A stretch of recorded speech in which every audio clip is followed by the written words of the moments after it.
Price Lord. கர்த்தருடைய பரிசுத்த நாமம் மகிமைப்படுவதாக. நான் ஒரு ஷார்ட்ஸ் ஒன்று போட்டிருந்தேன். இந்த ஷார்ட்ஸு 3500 வருஷம் ஆச்சு. இன்ன வரைக்கும் இதுல இருக்கிற ஒரு எழுத்தாகிலும் 700 ரூபாயிலும் யாராலும் மாற்ற முடியாது. ஏன்னா தேவன் அதுக்கு அலோவ் பண்ண மாட்டார். அதுக்கு ஒருத்தங்க இந்த கமெண்ட் பண்ணியிருந்தாங்க. அந்த கமெண்டோட விளக்கம் என்ன அப்படின்னா, பைபிளோட எந்த அளவுக்கு அது மாற்றப்படாம இருக்கு, கண்டென்ட் ஆல்டரேட் ஆகாம இருக்கு அப்படிங்கிறத அவங்க கேட்டிருக்காங்க. இன்னைக்கு அதுக்குரிய விளக்கமா தான் இன்னைக்கு பார்க்க போறோம். வரலாற்றுல இருந்து 2 முக்கியமான ஆதாரங்களை வச்சு பைபிள் எந்த மாற்றமும் ஆகலை அப்படின்னு சொல்லி நம்ம வரலாற்று ரீதியா ப்ரூவ் பண்ண போறோம். பைபிள் அப்படிங்கிறது 2 பகுதிகளா பிரிக்கப்பட்டிருக்கு. ஒண்ணு பழைய ஏற்பாடு, இன்னொன்னு புதிய ஏற்பாடு. இந்த பழைய ஏற்பாடுங்கிறது 1400 இருந்து கிமு 400 வரையிலான வருஷங்களுக்குள்ள எழுதப்பட்டது. இதை மோசே, தாவீது, சாமுவேல், பெரிய பெரிய தீர்க்கதரிசிகள், எசாயா அப்படிங்கிறவங்கலாம் நிறைய பேர் அறிஞர்கள் மூலமா இது எழுதப்பட்டுச்சு. இந்த பைபிளை யூத அறிஞர்களால தேவாலயத்துல பாதுகாக்கப்பட்டது. ஆசாரியர்கள் மூலமா அது பாதுகாக்கப்பட்டது. யூத ஆலயங்கள்ல சின்ன சின்ன ஜப ஆலயங்கள் இருக்கும். அதுல வாசிக்கப்படுறதுக்காக இந்த கை பிரதிகள் எடுப்பாங்க. இது தோல் சுருள்கள்ல எழுதப்பட்டிருக்கும். இப்போ பிரதிகள் எடுத்து அனுப்புவாங்க. மூல மொழியில இருந்து பிரதிகள் எடுத்து அனுப்புவாங்க. பைபிள் இந்த வகையில தான் தொகுக்கப்பட்டது.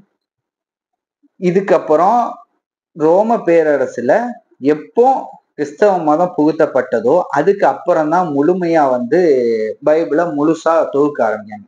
கிபி 600 இருந்து கிபி 1000க்குள்ள மசரேட் டெக்ஸ்ட் அப்படின்னு சொல்லி சொல்லுவாங்க. மசரேட்ஸோட அவங்களோட மொழிபெயர்ப்பு. ஏன்னா பழைய ஏற்பாடு எபிரேய மொழி, அரமிய மொழி, கிரீக்கு அப்படின்னு சொல்லி 3 மொழிகள்ல எழுதப்பட்டது.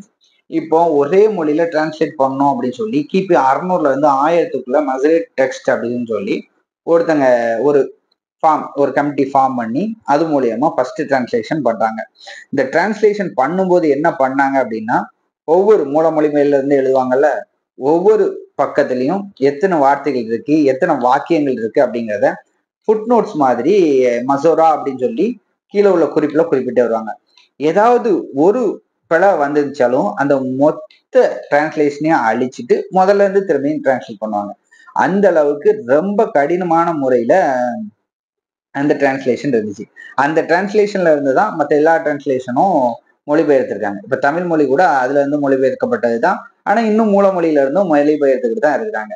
அப்போ என்ன நடந்துச்சு அப்படின்னா, 1947 ஒரு எக்ஸிபிஷன்ல ஒரு குகையில அதாவது டெட்சி நதிக்கரையில கும்ரான் பகுதியில ஒரு டெட்சி நதிக்கரையில ஒரு சுருள்கள் கிடைக்கும். அதாவது டெட்சி ஸ்க்ரோல்ஸ் அப்படின்னு சொல்லுவாங்க. ஸ்க்ரோல்ஸ்னா வேற ஒன்றும் இல்லை, சுருள்கள்.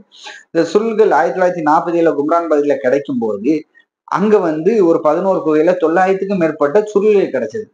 இந்த சுருள்கள் என்ன அப்படின்னா, கிமு 250 இருந்து கிபி 68 ஆண்டு காலங்களுக்குள்ள இஸ்லீன்கள் அப்படின்னு சொல்லி ஒரு கடினமான யூத பிரிவினை சேர்ந்தவங்க மெசியாவோட வருகை, பழைய ஏற்பாட்டோட முழு பிரதியும், ஏசாயாவோட முழு பிரதி, பழைய ஏற்பாட்டோட நிறைய பகுதிகள், அவங்களோட சமய விதிகள், இதெல்லாம் பத்தி ஒரு குறிப்பா ஸ்டோல் சுருள்களை எழுதி வச்சிருந்தாங்க. இது ஒரு டிரான்ஸ்லேஷன் கணக்கா.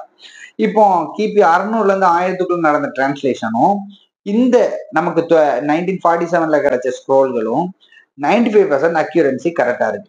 அப்போ நமக்கு ரீசெண்டா ஒரு 600 இருந்து 1000 வருஷத்துக்குள்ள பண்ண டிரான்ஸ்லேஷன் அதுல இருந்து ஒரு 700 வருஷத்துக்கு முன்னாடி பண்ண டிரான்ஸ்லேஷனோட ஒத்து போகுது அப்படின்னா கண்டென்ட் எந்த விதத்திலையும் மாற்றப்படவில்லை.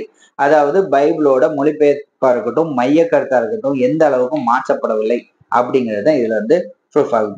ஏன்னா ஒரு பிரதி எடுக்காங்க அப்படின்னா அந்த பிரதி இருக்கும். அப்புறம் எடுக்கிறவங்க என்ன பண்ணுவாங்கன்னா அதே மூலமொழி இருந்து வேலை மொழிபெயர்ப்பு தான் பண்ணுவாங்க. சோ இத்தனை 5000க்கும் மேற்பட்ட மொழிபெயர்ப்புகள் வேதாகமத்தில் இருக்கு. இத்தனை மொழிபெயர்ப்புகள் இருந்தும் அதோட மைய கருத்து மாறல இது வரைக்கும். நான் சொன்ன மாதிரி வேதாகமத்துல எந்த மாற்றமும் ஏற்படாது, ஏற்படவும் தேவன் அனுமதிக்க மாட்டாரு. இதுதான் ஆதாரபூர்வமா பைபிள் எந்த அளவுக்கு மாற்றப்படவில்லை அப்படின்னு சொல்லி கரண்ட்ல வரலாற்று ரீதியா, ஆய்வு ரீதியா நம்ம ப்ரூவ் பண்ணியாச்சு. வேற ஏதாவது உங்களுக்கு டவுட் இருந்துச்சுனாலும் அதை பத்தி கீழே கமெண்ட் பண்ணுங்க. நான் அதுக்கும் பதில் கொடுக்குறேன். கர்த்தருக்கு சித்தமானால் இன்னொரு வீடியோல உங்களை சந்திக்கிறேன். ஆமீன். அல்லேலூயா.